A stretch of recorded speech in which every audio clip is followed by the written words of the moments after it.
Hello everyone, and welcome back to Sleepless Campfire.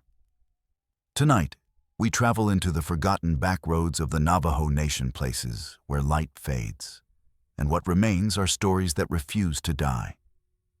Across these mesas, canyons, and desert plains are accounts drawn from witness reports, police files, and archived broadcasts. Each one verified, recorded, and retold in their own words. The Shiprock Formation rises 1,583 feet above the high desert of northwestern New Mexico, a volcanic monolith that has dominated the landscape for 30 million years. To the Diné people, it is Tsebitai, the rock with wings. To the officers of the Navajo Tribal Police who patrol these lands, it is a landmark that has witnessed more unexplained events than any other place in the Four Corners region. What follows are 7 verified cases from the files of the Shiprock District of the Navajo Nation Police Department. These are not legends passed down through generations, but documented incidents from sworn officers who have sworn to protect and serve in one of the most spiritually charged territories in North America. Now, let us begin with our first story. It was late October of 2014 when Officer Thomas Begay began his shift. The temperature had dropped to 38 degrees as the desert sun surrendered to the vast, star-filled sky. For 7 years, Begay had patrolled the 1 in 200 square miles of the Shiprock District, responding to everything from domestic disputes to livestock theft. He knew these roads like the lines on his own weathered hands. The radio crackled with the familiar voices of dispatch and his fellow officers as he drove south on Indian Route 13, the red dust of the desert clinging to his patrol vehicle. The moon was just beginning to rise behind the jagged silhouette of Shiprock, casting an eerie glow across the landscape. Begay adjusted his rearview mirror, his eyes scanning the empty road ahead. The night was quiet, too quiet, even for this remote stretch of desert country. At 10:47 p.m., dispatch sent out a call about a disturbance at a hogan near the community of Napi. A woman had reported hearing strange noises outside her home and seeing what she described as a person who could walk on 4 legs. Begay knew these calls. They came in a few times each year, often attributed to skinwalkers, the malevolent witches of Navajo legend. Most were nothing more than coyotes or pranksters, but protocol required investigation. As he approached the turnoff to the remote residence, Begay felt the familiar unease that came with these particular calls. The Navajo people rarely spoke of skinwalkers, and even more rarely called the police about them. To do so meant the fear was genuine, a terror that transcended cultural boundaries and superstitions. He slowed his vehicle, the headlights cutting through the darkness as he navigated the unpaved road. The hogan appeared in his headlights, a traditional 8-sided dwelling with its door facing east. Begay parked his vehicle at a distance, grabbed his flashlight, and approached cautiously. The air was still, the only sound the crunch of his boots on the gravelly soil. He knocked on the wooden door, announcing his presence in both English and Navajo. The woman who answered was in her late 60s, her face etched with fear. She spoke in hushed tones, her eyes darting toward the darkness beyond the small porch light. "It was out there again," she said, pointing toward the mesa. "Walking like a man, then dropping to all fours. It was trying to get in." Begay followed her gaze, his flashlight beam cutting through the night. Nothing moved. He conducted a perimeter check, his training taking over as he systematically searched the area. The ground was hard-packed, making it difficult to track anything. He found no footprints, no signs of forced entry, nothing to explain what the woman had heard or seen. As he completed his investigation, Begay noticed something unusual near the western wall of the hogan, a series of scratches in the adobe, about 4 feet from the ground. They were fresh, the red dust still clinging to the edges of the marks. They were too deep to have been made by an animal, too irregular to be from any tool he recognized. "I'm going to stay here for a while," Begay told the woman, sensing her relief. "Make sure everything is okay." He sat in his patrol vehicle, the engine running, his eyes scanning the darkness. The minutes stretched into an hour. Nothing moved. The woman eventually came to the door and thanked him, saying she felt safe now. Begay filed his report, noting the scratches, but attributing them to possible animal activity, and continued his patrol. 3 hours later, at 2:18 a.m., dispatch received another call from the same residence. This time, there was only screaming on the line before it went dead. Begay was the closest unit, just 12 miles away. He activated his emergency lights and sped down the deserted highway, his mind racing with possibilities. When he arrived at the Hogan, the door was standing open. Begay drew his service weapon, entered cautiously, and found the residence empty. A single teacup sat on a small table, still steaming. The woman's purse and keys were on a hook by the door. In the corner of the room, a traditional Navajo rug was partially overturned, as if someone had been dragged across it. Begay called for backup, his voice steady despite the cold dread creeping up his spine. Officers from the Shiprock district arrived within 20 minutes, along with the woman's family members. They searched the surrounding area with flashlights, following protocol for a missing person case. As dawn approached, one of the officers called out. He had found tracks leading away from the Hogan toward the distant mesa. They were unusual human footprints that seemed to change direction abruptly, sometimes appearing as if made by an animal walking on all fours. The tracks continued for about 200 yards before disappearing at the base of a rocky outcrop. The search continued for 3 days, expanding to include tribal rangers and volunteers from nearby communities. The woman was never found. Her case remains open in the Navajo Nation Police Department's missing persons files, Incident Report 14739B. 6 months after her disappearance, Begay was transferred to the Crown Point District at his own request. In his exit interview, he stated simply that he needed a change of scenery. But in a private conversation with his supervisor, he admitted what he had seen that night, a tall, gaunt figure moving with unnatural speed along the ridge of the mesa as he approached the Hogan for the second time. A figure that had vanished when he tried to focus his headlights on it. To this day, Begay refuses to discuss what happened that October night in Shiprock. The scratches on the Hogan have long since faded, but the memory of that evening remains etched in the minds of those who responded to the call. The woman's family has since abandoned the property, leaving the Hogan to decay in the harsh desert elements. No trace was ever found. It was early June of 2016 when Officer Rebecca Wilson began her tenure with the Navajo Tribal Police. At 28, she was one of the youngest officers in the Shiprock district and the only non-Native American on the force.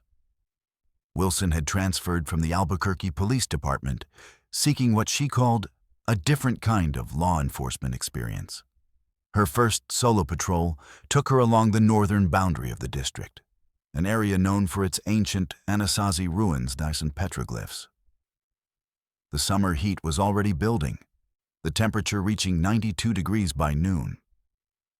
Wilson's air conditioning struggled against the oppressive warmth as she navigated the winding roads that cut through the desert landscape. The radio was mostly silent that afternoon, the occasional static punctuated by routine traffic stops and administrative calls. Wilson checked her GPS, confirming she was still within her patrol boundaries. The landscape was breathtaking red rock formations rising from the desert floor, dotted with juniper and pinyon pine. She had read about the history of the area, about the ancient peoples who had inhabited these lands centuries before.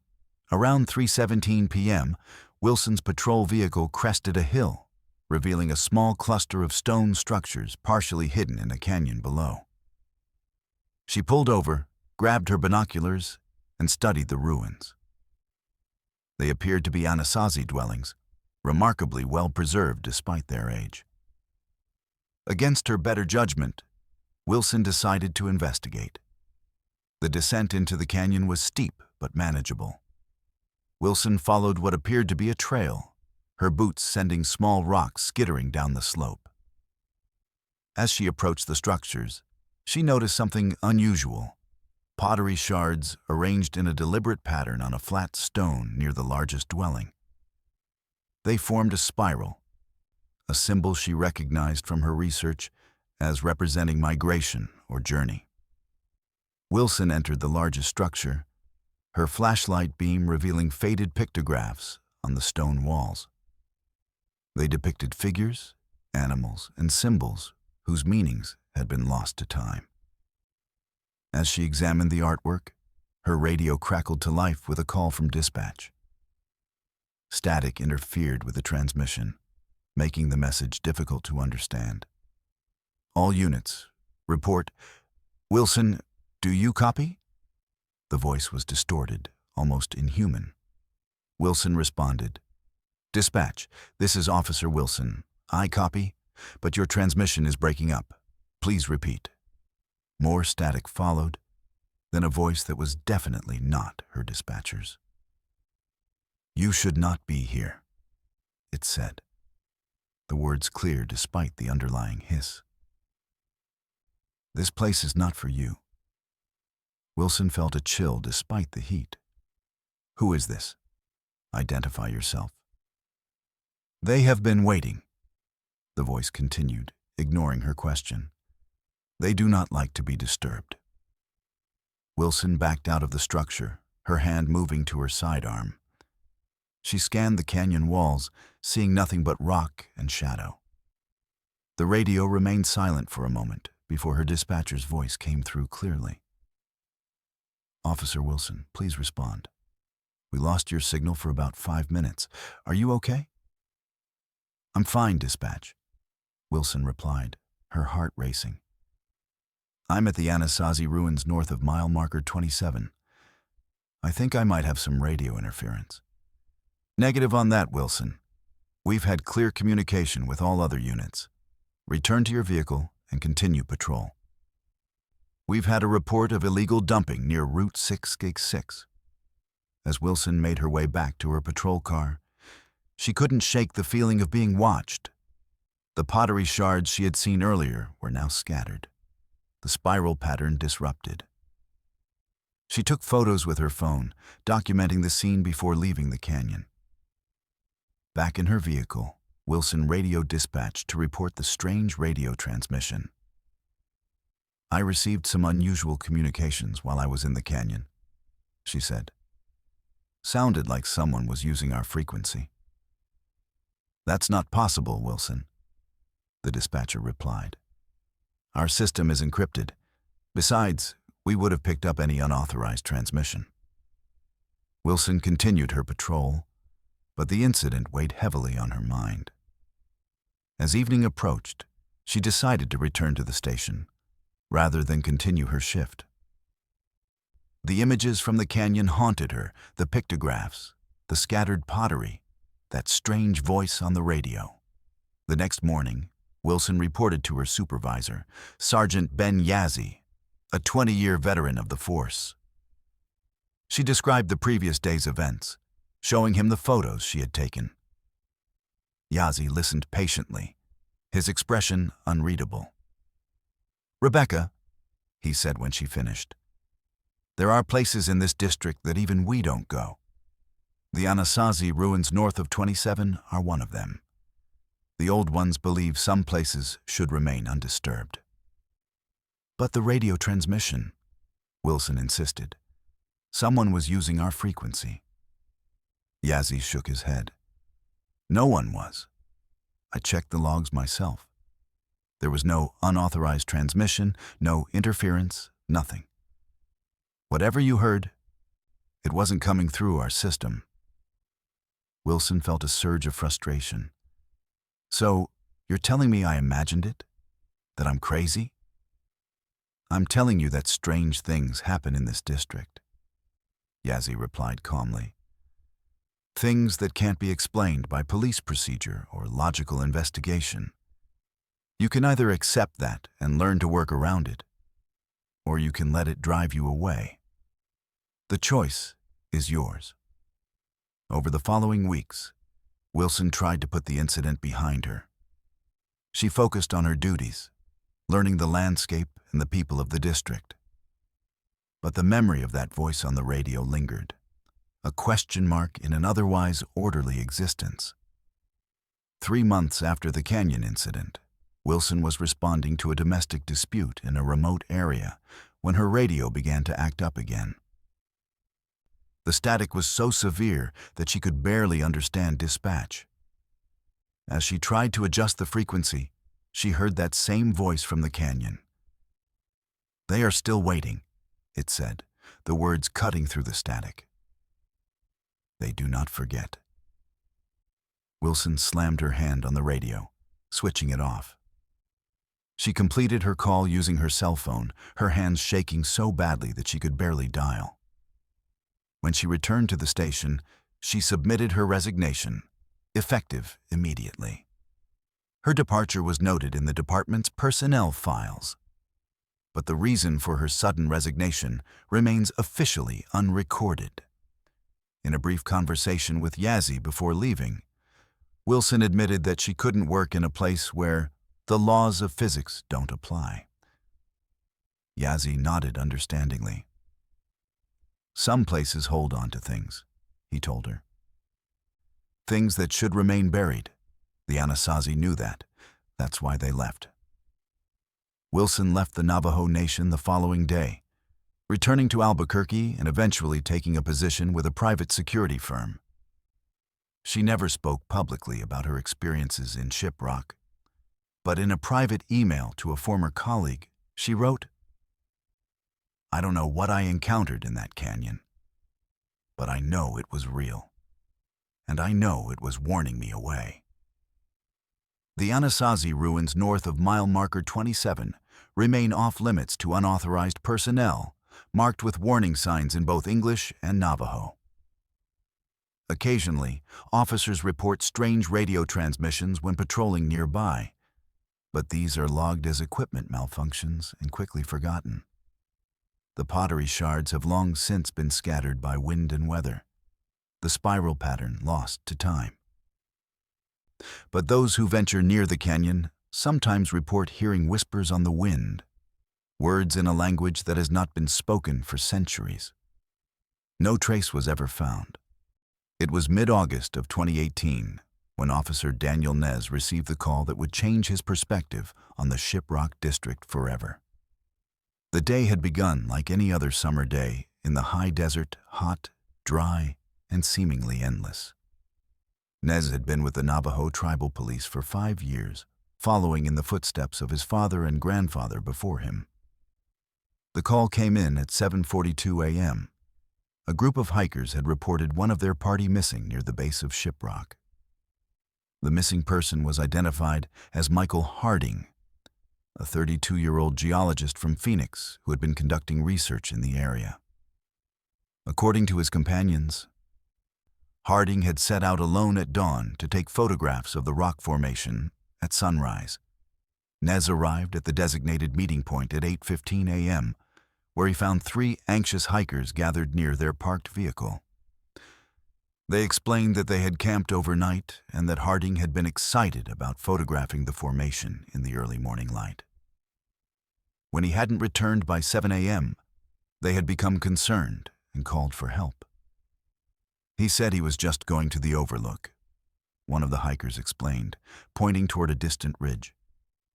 He had his camera, a water bottle, and his phone. That's it.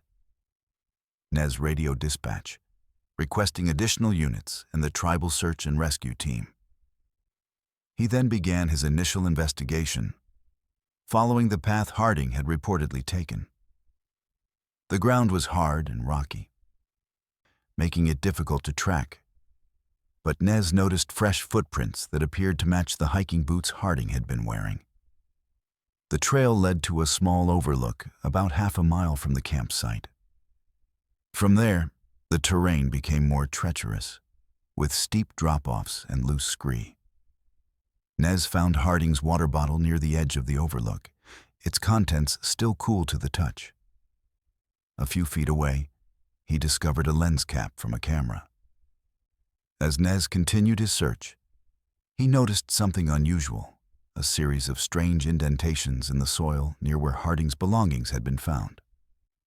They didn't appear to be human footprints or animal tracks. They were circular, about 6 inches in diameter, and arranged in a pattern that suggested something heavy had been placed there and then removed. The search and rescue team arrived at 9:30 a.m., bringing with them specialized equipment and a tracking dog.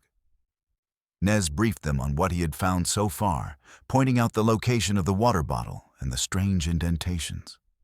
The dog handler released the animal, which immediately picked up a scent and began following it away from the overlook, deeper into the rugged terrain surrounding Shiprock.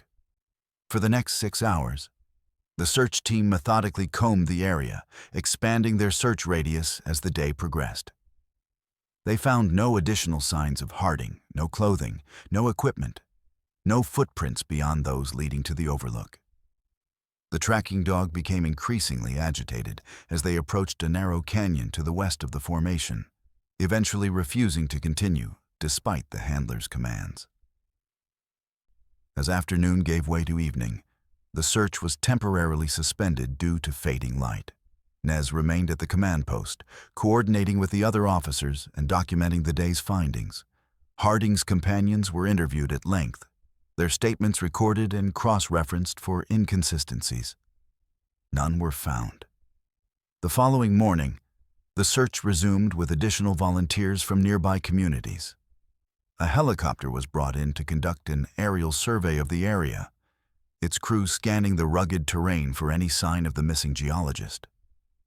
By midday, they had found nothing, no body, no equipment, no indication that anyone had been in the area beyond the initial search zone. Nez returned to the overlook, hoping to find something he might have missed the previous day.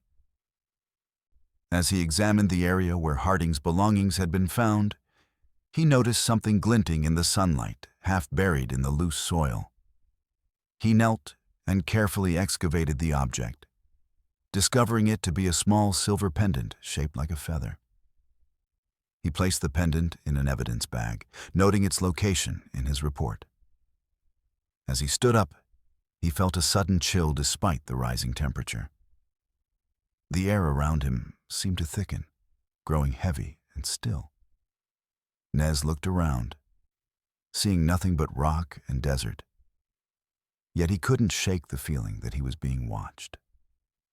That evening, as the search was being called off for the day, one of the volunteers approached Nez with a concerned expression. The man was an elder from the nearby community, someone who had lived in the shadow of Shiprock his entire life. "Officer," the elder said, his voice low and respectful, "you are searching for someone who was taken by the rock." Nez frowned. "What do you mean, taken by the rock?" The elder gestured toward the massive formation silhouetted against the evening sky. Tse Bitai does not give up what it takes. Sometimes, when people come here with disrespect in their hearts, the rock claims them. It has been this way since the beginning. "Respect?" Nez questioned. "What makes you think this man was disrespectful?" The elder shook his head. "I do not know this man, but I know the rock. And I know that those who come here seeking only to take pictures, rocks, knowledge sometimes find themselves taken instead." Nez thanked the elder for his perspective, but remained committed to the official search procedures. The pendant was entered into evidence, and a missing person report was filed with state and federal agencies. The search continued for another week, with teams covering more than 50 square miles of rugged terrain. On the 8th day of the search, Nez returned to the overlook alone. He wanted to review the scene one more time before the case was transferred to the cold case unit. As he stood where Harding's water bottle had been found, he noticed something he hadn't seen before: a series of faint markings on the rock face nearby. They were petroglyphs, ancient and weathered by centuries of exposure. They depicted figures ascending the rock formation, their bodies contorted in ways that seemed impossible for humans. Above them, strange symbols Nez didn't recognize: spirals, zigzags, and what appeared to be stars or constellations. As Nez studied the petroglyphs, his radio crackled to life. It was dispatch, informing him that Harding's vehicle had been found abandoned at a small motel in Farmington, 40 miles away. The room had been paid for through the end of the week, but there was no sign of Harding or his belongings. Nez drove to Farmington to investigate, finding the motel room exactly as dispatch had described. Harding's passport, wallet, and laptop were in the room, along with several geological samples and research notes.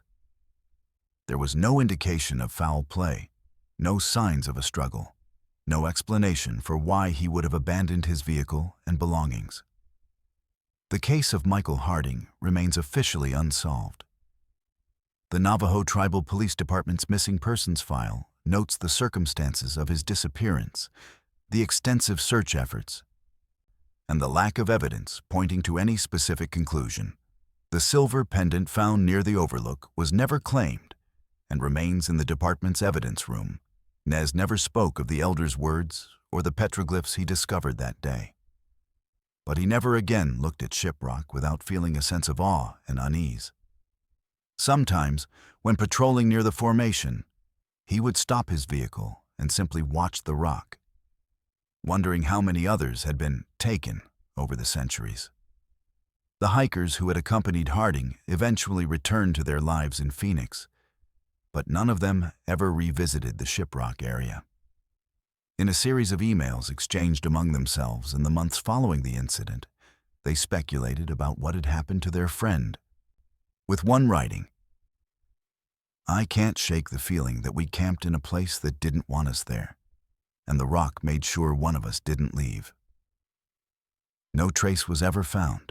It was late November of 2015 when Officer James Tso encountered what would become the most puzzling case of his 12-year career with the Navajo Tribal Police. The night was cold, with temperatures hovering around 27 degrees and a thin layer of frost covering the desert floor. Tso had drawn the overnight shift, patrolling the remote western section of the Shiprock district. At 2:13 a.m., Tso's patrol vehicle approached a long, straight stretch of Indian Route 36 that cut through an area known locally as the Dark Road. The name came from the absence of any homes or buildings for nearly 10 miles, as well as the way the surrounding mesas seemed to block out the moonlight, creating an unnaturally dark corridor.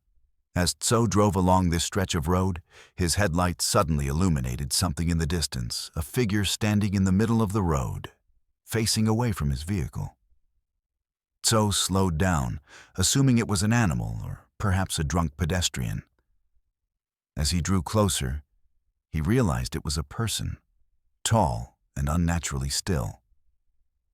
Tso activated his spotlight, directing it toward the figure.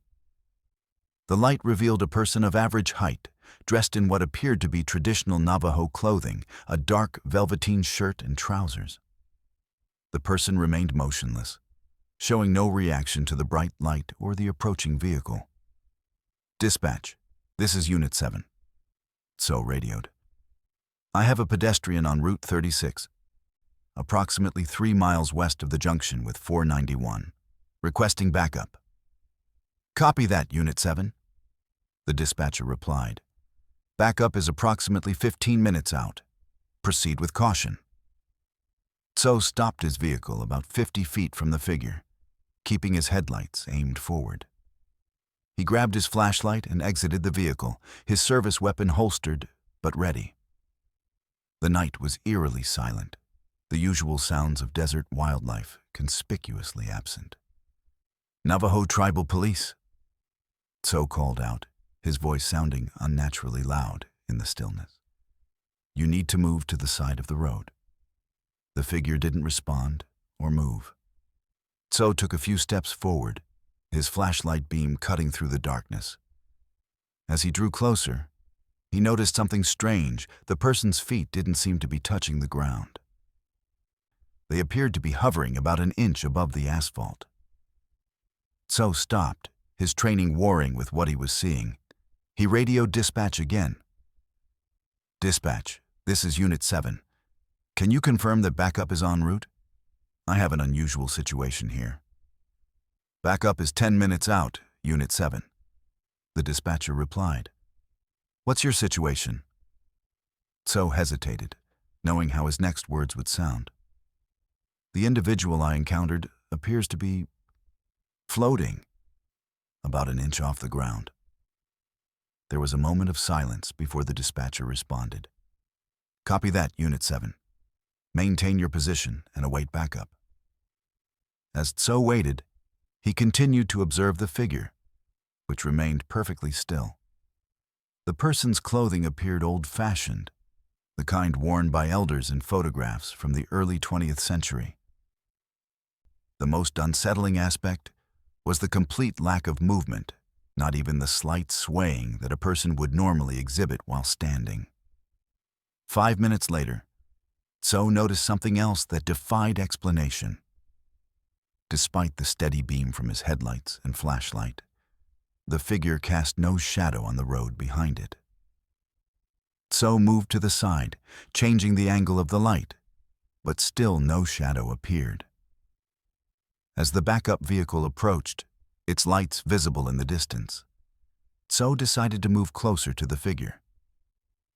He took several cautious steps forward, his flashlight beam aimed at the person's back. When he was about 20 feet away, he called out again. "Sir, you need to identify yourself and move to the side of the road." The figure began to turn, slowly and unnaturally, as if pivoting on an axis that didn't quite align with human anatomy. Tso felt a cold dread wash over him as the person continued to rotate. Not at the waist, but as a whole unit, like a mannequin on a turntable. When the figure had completed its 180-degree turn, Tso found himself face to face with something that wasn't human at all. The face was smooth and featureless, like polished stone, with no eyes, nose, or mouth. The clothing that had appeared to be traditional Navajo attire now seemed to be part of the entity itself, with no discernible separation between fabric and form. Tso instinctively reached for his weapon, taking several steps backward. The entity remained motionless, its featureless face aimed directly at him. The backup vehicle arrived, pulling up behind Tso's patrol car. Officers Raymond Chi and Lucy Johnson exited their vehicle, weapons drawn. "What's going on, James?" Chi called out, his voice tense. "I don't know," Tso replied, not taking his eyes off the entity. "But it's not human." Johnson moved to Tso's side, her flashlight joining his in illuminating the figure. "What in God's name is that?" The three officers stood in a tense standoff with the entity, their weapons trained on it, but none firing. The creature remained perfectly still, its featureless face giving no indication of intent or awareness. After several minutes of this strange impasse, the entity began to fade, its form becoming translucent and then transparent. Within seconds, it had vanished completely, leaving no trace that it had ever been there. The three officers stood in stunned silence for a moment before Chi finally spoke. "Did we all just see the same thing?" Tso and Johnson nodded, their expressions reflecting a mixture of disbelief and fear. They conducted a thorough search of the area, finding no footprints, no evidence that anyone had been standing in the road. Nothing to explain what they had just witnessed. Back at the station, the three officers filed their reports, each describing the encounter in remarkably similar terms. Sergeant Ben Yazzie reviewed their statements, his face unreadable. "I've been with this department for 20 years. Yazzie said when he finished reading. And I've heard stories about the dark road, but I've never had officers report something like this. What stories? Johnson asked. Yazzie hesitated, then continued. Old tales, mostly from elders who refused to travel that road at night. Stories of spirits that appear to travelers, entities that defy explanation.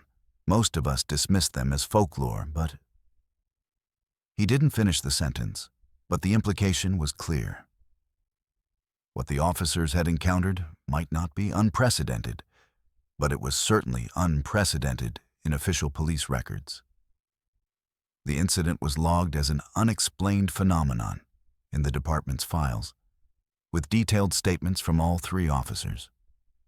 None of them faced disciplinary action or skepticism from their superiors in the Shiprock district. Some things were accepted as beyond explanation. So, never again patrolled the dark road alone. And when he did have to travel that stretch of Route 36, he always did so during daylight hours. Chi transferred to the Crown Point district 6 months after the incident, citing family reasons. Johnson remained with the Shiprock department, but developed a reputation for being extremely cautious when working night shifts. Occasionally, other officers reported strange encounters on that same stretch of road, fleeting glimpses of figures that vanished when approached, unexplained cold spots, vehicle electronics that malfunctioned for no apparent reason. But none were as well documented or as unsettling as the incident of November 2015. The dark road remains a part of the Shiprock district that many officers approach with caution, especially during the overnight hours. Some attribute this to superstition, others to the unsettling darkness created by the surrounding landscape. But those who were there that night know that something exists in that place, something that defies explanation and challenges our understanding of reality. No trace was ever found. It was early March of 2017 when Officer Maria Charlie encountered what would become one of the most baffling cases of her career. A recent graduate of the police academy, Charlie had requested assignment to the Shiprock district, wanting to serve the community where she had grown up. The winter had been harsh, with heavy snowfall in the higher elevations and unseasonably cold temperatures throughout the region. The call came in at 6:45 a.m. on a Tuesday morning. A rancher reported that several of his cattle had gone missing from a pasture near the community of Beclabito. The area was remote, accessible only by a dirt road that became nearly impassable during winter months. Charlie drew the call, her supervisor noting that she grew up in the area and would be familiar with the terrain. The drive to the ranch took nearly an hour, the last 20 minutes on a snow-covered road that required Charlie to engage her vehicle's four-wheel drive. When she arrived, she found the rancher, a man in his late 60s named Frank Halona, waiting beside his truck. "Thank you for coming, officer," Halona said, his breath visible in the cold morning air. "I've been ranching these lands for 40 years, and I've never seen anything like this." Charlie followed Halona to the pasture, where she immediately noticed something unusual. The snow was undisturbed, except for a set of vehicle tracks, Halona's truck, and what appeared to be another vehicle of similar size. There were no footprints, no animal tracks, no signs of the missing cattle. "I counted them last night before I went to bed," Halona explained. 6 head, right here in this pasture. This morning, they're gone. But look, there's no tracks leading away from the pasture. It's like they vanished into thin air. Charlie radioed dispatch, reporting the situation and requesting assistance from another officer with experience in livestock investigations. While she waited, she examined the pasture more carefully, looking for any signs that might explain the disappearance of the cattle. The snow was about 6 inches deep, pristine except for the vehicle tracks. Charlie noted that the tracks didn't lead to a gate or opening in the fence. They simply began and ended in the middle of the pasture. She knelt to examine them more closely. discovering that they were unusually deep, as if the vehicle had been heavily loaded. As she continued her investigation, Charlie noticed something else that struck her as odd. The vehicle tracks were smooth, with no tread pattern visible. She ran her gloved hand over one of the impressions, finding the surface strangely uniform, almost as if it had been melted rather than pressed into the snow. Officer David Sozi arrived at 8:30 a.m., bringing with him years of experience in rural law enforcement. Charlie briefed him on what she had found so far, pointing out the unusual nature of the tracks and the complete absence of any other signs in the snow. Sozi examined the tracks carefully, his expression thoughtful. "I've seen a lot of strange things in my 20 years with this department," he said. "But I've never seen tracks like these, and I've definitely never seen cattle disappear without leaving a single trace." The two officers conducted a thorough search of the area, expanding their radius to include the surrounding hills and valleys. They found no evidence of the missing cattle, no footprints, no drag marks, nothing to suggest how the animals might have been removed from the pasture.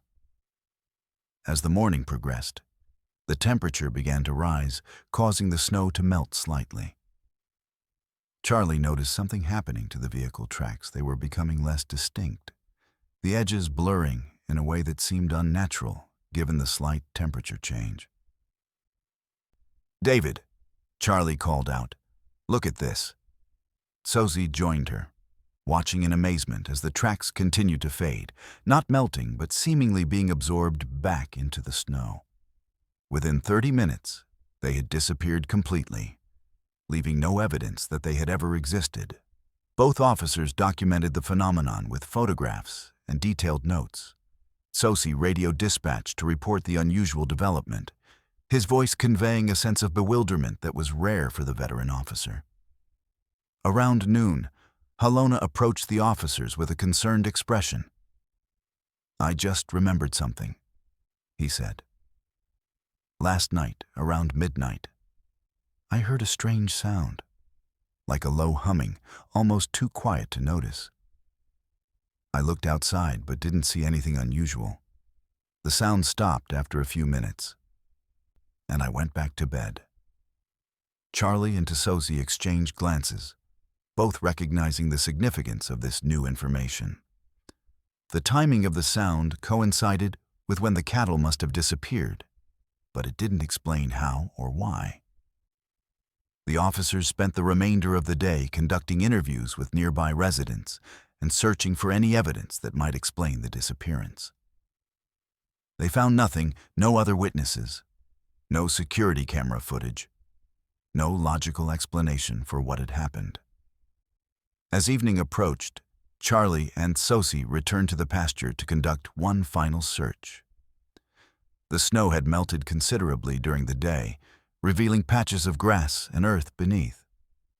What they found shocked them both. Not only were there no tracks of any kind, but the grass where the vehicle tracks had been was undisturbed, showing no signs of having been compressed or driven over.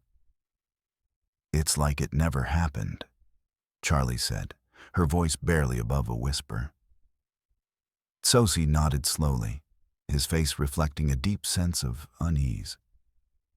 "I've seen things I can't explain in this district, Maria. But this is different. This feels wrong."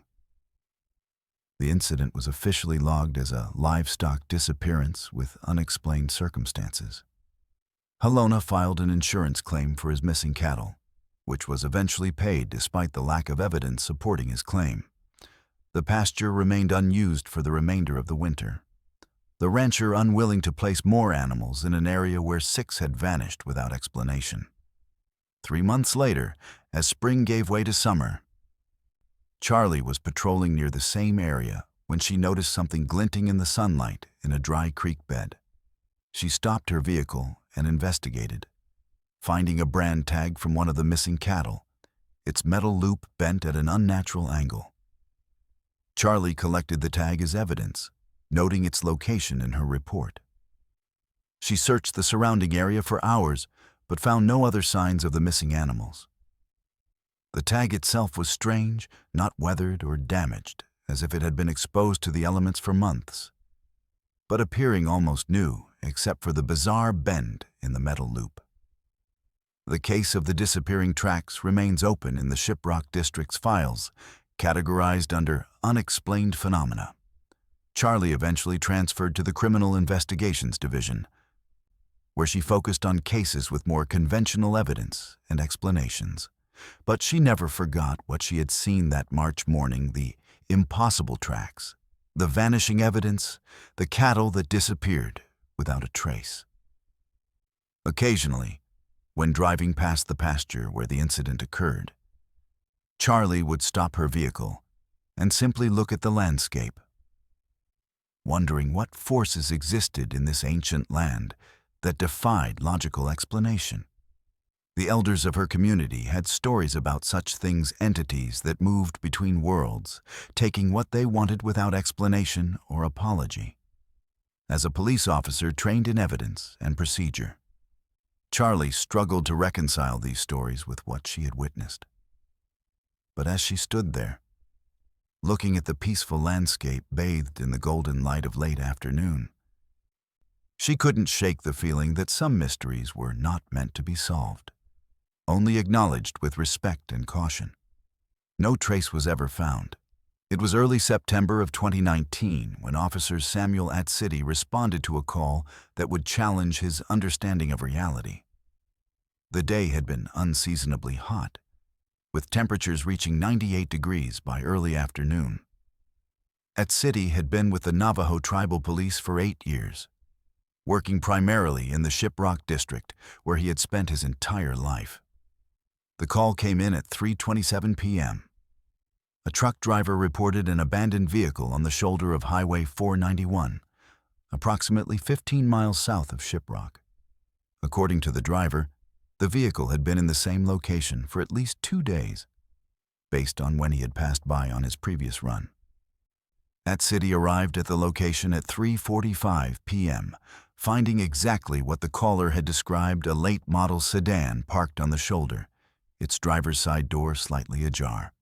The vehicle appeared to be in good condition, with no visible damage or signs of mechanical trouble. As Atsidi approached the vehicle, he noticed something unusual despite the heat of the day. There was no dust on the car's surface. The surrounding area was dusty, as typical for this time of year in the high desert. But the vehicle remained strangely clean, as if it had been recently washed. Atsidi radioed dispatch to report the abandoned vehicle, requesting a check on the license plate. While he waited for a response, he conducted a preliminary investigation, noting that the keys were in the ignition and the vehicle's fuel tank was nearly full. There were no signs of a struggle, no indication that the driver had left in a hurry. Dispatch responded with information that the vehicle was registered to a Sarah Mitchell, a 34-year-old schoolteacher from Cortez, Colorado. A check of her driver's license revealed no outstanding warrants or red flags. Atsidi contacted the Cortez Police Department, requesting a welfare check at Mitchell's last known address. While waiting for information from Cortez, Atsidi examined the vehicle more carefully. Inside, he found a purse on the passenger seat, a cell phone in the center console, and a half-empty water bottle in the cup holder. Everything suggested that the driver had stepped away from the vehicle temporarily, intending to return. Atsidi ran the license plate through the National Crime Information Center, discovering that the vehicle had been reported missing 2 days earlier. According to the report, Sarah Mitchell had been last seen leaving her home in Cortez on the morning of September 3rd, telling her roommate she was going to visit a friend in Farmington. The Cortez Police Department called back with an update. Mitchell's roommate confirmed that she had left as planned, but had never arrived at her destination. Her phone had been going straight to voicemail, and none of her friends or family had heard from her since her departure. Atsidi secured the vehicle as evidence, requesting that a crime scene unit be dispatched from the district headquarters. As he waited, he continued his investigation of the surrounding area, looking for any signs that might indicate where Mitchell had gone. The ground was hard-packed dirt and rock, making it difficult to track. City found no footprints leading away from the vehicle, no drag marks, no indication that anyone had walked away from the scene. The only tracks he found were tire marks from other vehicles that had passed by on the highway. The crime scene unit arrived at 5:15 p.m., led by Detective Evelyn Begay, a veteran investigator with the Navajo Nation Police Department. Begay examined the vehicle carefully, her expression growing more puzzled as she worked. "This is strange," she said, pointing out dust patterns on the vehicle's surface. "The car is clean, but the dust around it shows no signs of disturbance. It's as if the vehicle materialized here rather than being driven." City nodded in agreement. "I noticed that too, and there are no tracks leading away from the vehicle. It's like the driver simply vanished." Big A ordered the vehicle to be impounded and transported to the crime lab for further examination. She and City conducted a thorough search of the surrounding area, expanding their radius to include the nearby desert landscape. They found nothing, no footprints, no clothing, no personal items, no signs of a struggle. The following day, the crime lab reported its findings. The vehicle showed no signs of mechanical failure, no evidence of foul play, and no indication that it had been involved in an accident. Mitchell's fingerprints were found on the steering wheel, door handle, and gear shift, but nowhere else on the vehicle. What puzzled the forensic team was the absence of any dust or debris inside the vehicle. Despite being parked on the shoulder of a dusty highway for at least 2 days, the interior remained remarkably clean, with only normal signs of use. The search for Sarah Mitchell expanded over the following days, involving multiple law enforcement agencies from Colorado, New Mexico, and the Navajo Nation. Search teams combed the desert landscape, helicopters conducted aerial surveys, and investigators interviewed friends, family, and co-workers. Despite these efforts, no trace of Mitchell was found. Her cell phone records showed no activity after September 3rd, and her bank accounts remained untouched. The investigation eventually stalled, with no leads to follow and no evidence to pursue.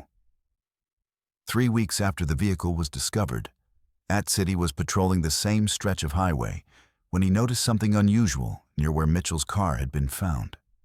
He pulled over and investigated, discovering a series of strange circular patterns in the dirt, each approximately 3 feet in diameter. The patterns were arranged in a larger circle, with 1 at the center and 6 surrounding it. They were too perfect to be natural formations, yet there were no footprints or other signs that they had been created by human hands. City documented the patterns with photographs and measurements, noting their precise geometric arrangement. When he returned to the same location a week later, the patterns had vanished, with no trace remaining that they had ever existed. The ground showed no signs of disturbance, as if the patterns had simply been erased from the landscape. The case of Sarah Mitchell remains officially unsolved, categorized as a missing person investigation with no evidence of foul play.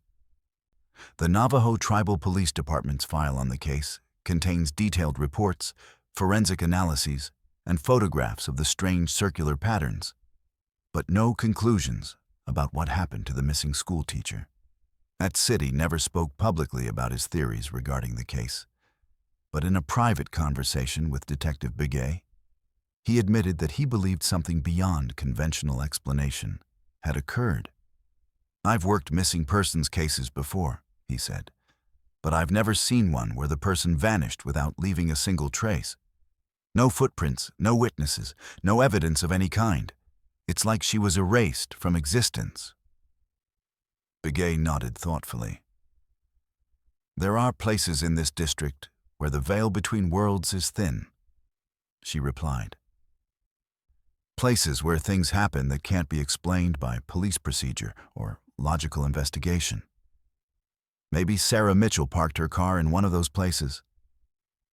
The empty vehicle eventually was released to Mitchell's family, who sold it at auction.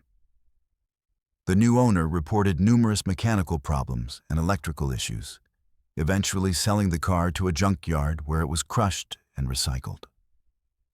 Those who had examined the vehicle during the investigation noted that it seemed to have an almost malevolent presence, as if something unnatural had attached itself to the metal and glass. Occasionally, when patrolling near where Mitchell's vehicle was found, At-City would stop and look at the landscape, wondering what forces existed in this ancient land that defied understanding. The elders of his community had stories about such things, places where the normal rules of reality didn't apply, where people could step from one world to another without realizing it. As a police officer trained in evidence and procedure, At-City struggled to reconcile these stories with what he had witnessed. But he couldn't deny the evidence, or lack thereof, that suggested something impossible had occurred on that hot September day on the shoulder of Highway 491. No trace was ever found. It was late December of 2020 when Officer Laura Yazzie drew what seemed like a routine assignment night watch at a construction site near the Shiprock Airport. A new facility was being built to house the district's emergency operations center, and valuable equipment had been stored on site. The assignment was temporary, lasting only 3 nights until a security fence could be installed.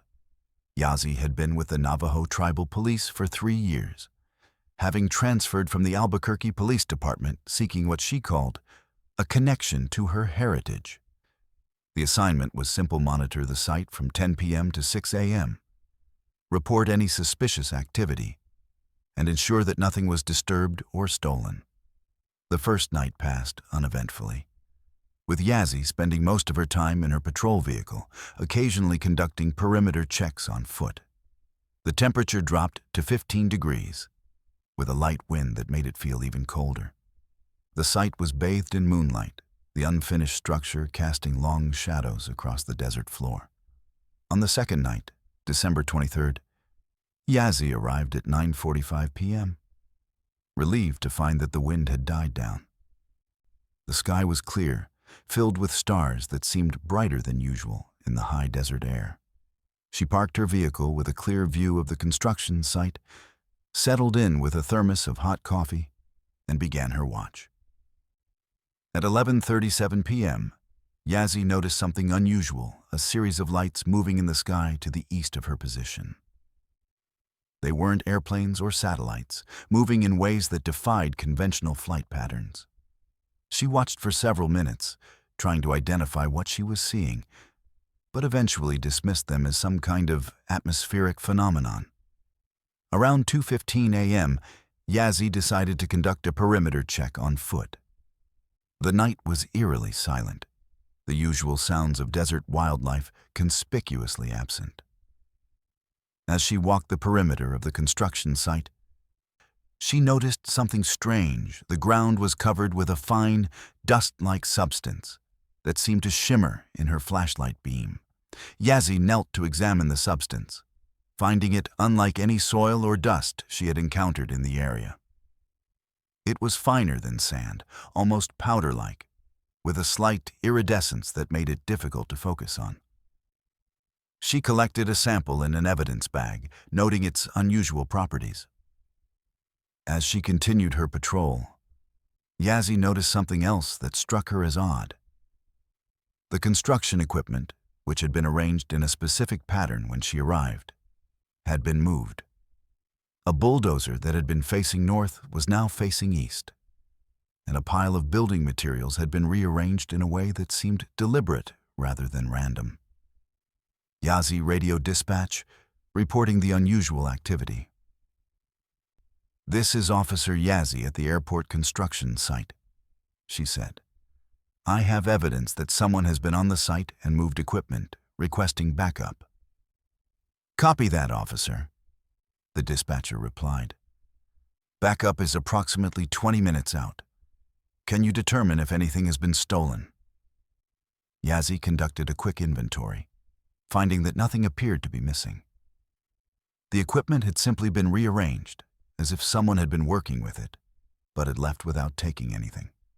As she waited for backup to arrive, Yazzie continued her investigation, discovering more of the strange, dust-like substance throughout the site. She also noticed that the rearranged equipment formed a pattern, a series of lines and angles that seemed to correspond to constellations in the night sky above. When backup arrived, Officers Thomas Begay and Evelyn Wilson, Yazzie briefed them on what she had found. The three officers conducted a thorough search of the area, finding no footprints, no tire tracks, no evidence that anyone had been on the site except for the rearranged equipment and the strange substance. "This is the weirdest thing I've seen in 15 years with this department," Begay said, examining the sample Yazzie had collected. "I've never seen anything like this dust." Wilson, who had grown up in the area, had a different perspective. "My grandmother used to talk about stardust," she said quietly. "She said that sometimes, when the stars are in the right position, they send dust to Earth, and those who find it are blessed with visions." Yazzie and Begay exchanged glances, neither willing to dismiss Wilson's perspective entirely. And in the Shiprock district, the line between folklore and reality often blurred, with experiences that defied logical explanation. The three officers completed their shift without further incident, documenting everything they had observed. The sample of the strange substance was sent to the crime lab for analysis, and a report was filed noting the unusual rearrangement of the equipment. The following day, Yazzie was assigned to day shift, with Officer Raymond Chi taking over the night watch at the construction site. Around noon, Yazzie received a call from the crime lab that the substance she had collected had been analyzed, but the results were inconclusive. "It's not soil, not sand, not any kind of industrial material we can identify," the forensic technician explained. "The composition is unlike anything we've seen before. It contains elements that shouldn't naturally occur together, arranged in a crystalline structure that doesn't match any known mineral." That evening, Yazzie returned to the construction site to relieve Chi. When she arrived, she found him sitting in his patrol vehicle, staring at the construction site with a bewildered expression. "You're not going to believe this," Chi said as Yazzie approached. "The equipment has been moved again, and there's more of that strange dust everywhere." Yazzie conducted an inspection, finding that the equipment had indeed been rearranged again, this time forming a different pattern that corresponded to a different set of constellations.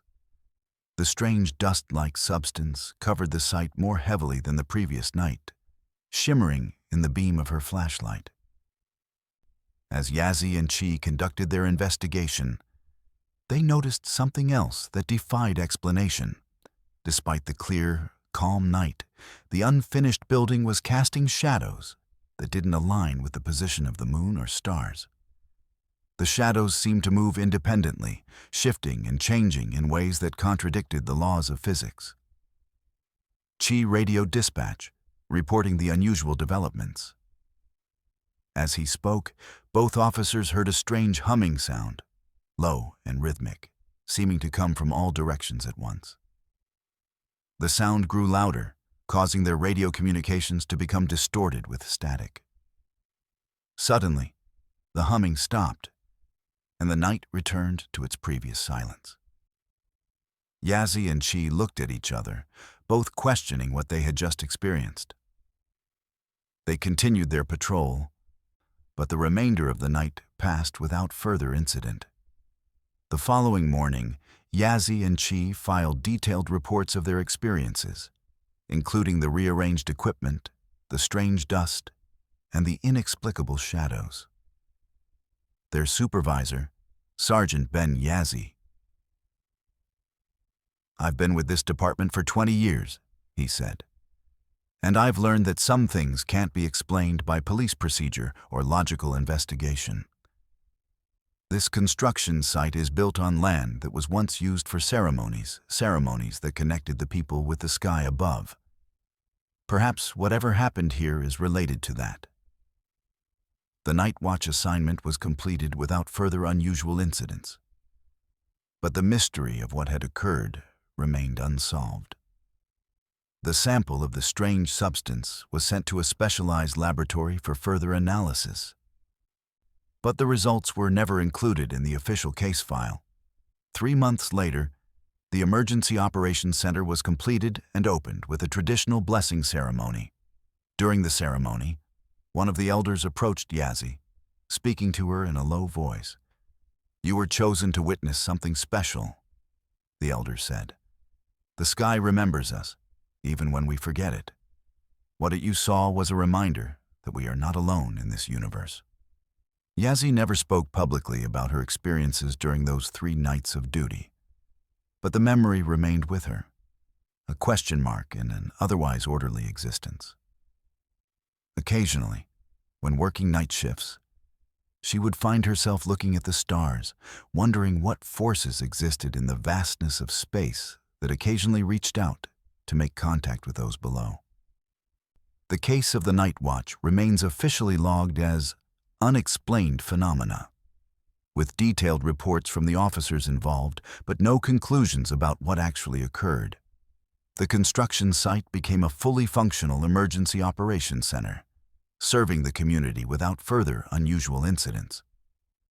But those who were there during those 3 nights in December 2020 know that something extraordinary happened, something that connected the earth below with the sky above in ways that defied explanation.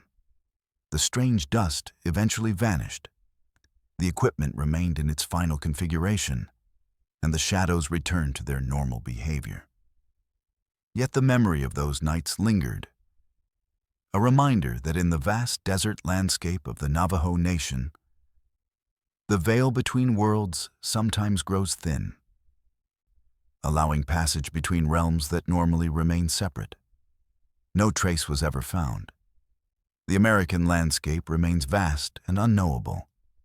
Nowhere is this more evident than in the Shiprock district of the Navajo Nation, where ancient monoliths rise from the desert floor and the veil between worlds grows thin. The 7 cases we've explored tonight represent only a fraction of the unexplained events documented by the Navajo Tribal Police over the decades. What connects these stories is not just their location, but their resistance to conventional explanation. The skinwalker that vanished into the night, the Anasazi warning transmitted through police radio, the hiker absorbed by the rock, the entity that cast no shadow, the cattle that disappeared without tracks, the vehicle that materialized from nowhere. The construction site visited by star dust, and the silent mesa that consumed a camper, each defies logical analysis. Each challenges our understanding of reality. In the Shiprock district, the line between legend and documented fact often blurs. The officers who patrol these lands navigate not only the physical challenges of the harsh desert environment, but also the metaphysical mysteries that occasionally intrude upon their duties. They approach these encounters with the same professionalism they bring to any police work, documenting what they observe even when it defies explanation. The Navajo people have inhabited these lands for centuries, developing a rich cultural tradition that acknowledges the existence of forces beyond human comprehension. Their stories of skinwalkers, star people, and other entities are not merely folklore, but a recognition that reality is more complex than Western science can explain. For the officers of the Navajo Tribal Police, many of whom are members of the community they serve, this cultural understanding provides a framework for approaching the unexplainable. What these cases reveal is not just the existence of mysterious phenomena, but the courage of those who document them despite the potential for ridicule or disbelief. The officers who filed these reports knew that their accounts might be questioned, yet they committed their observations to the official record, ensuring that these experiences would not be lost or dismissed. Silence plays a significant role in many of these stories. The absence of sound where there should be noise, the lack of tracks where there should be footprints, the missing evidence where there should be clues. This silence is not merely an absence, but a presence, a void that speaks as loudly as any sound. It reminds us that what we don't know can be more unsettling than what we do. Memory also emerges as a theme, the memory of the land itself, holding on to events long after they have occurred. The Shiprock Formation, which has dominated the landscape for millions of years, has witnessed countless human experiences, some of which have left imprints that occasionally resurface, reminding us that we are temporary visitors on ancient ground. The absence of answers in these cases is not a failure of investigation, but a recognition of the limits of human knowledge. Sometimes, the most honest response to mystery is not to force an explanation, but to acknowledge what we don't understand. The Navajo Tribal Police officers who documented these incidents demonstrated this wisdom, filing detailed reports without attempting to explain what defied explanation. What we're left with are questions that hover like desert dust in the fading light, questions about the nature of reality, about the boundaries between worlds, about forces that operate beyond our comprehension. These questions don't diminish with time or analysis. They remain, inviting us to consider possibilities beyond our ordinary experience. The Shiprock District continues to be patrolled by dedicated officers who respond to calls, investigate incidents, and document what they observe, whether conventional or unexplainable. They carry on their duties with professionalism and courage, knowing that in this ancient land, they might occasionally encounter something that challenges their understanding of the world. If you or someone you know has a true story to share, leave it in the comments below. The Sleepless Campfire community values personal experiences that shed light on the unexplained aspects of our world, especially those documented by law enforcement or other official sources. Thank you for watching Sleepless Campfire. Until next time, stay safe out there.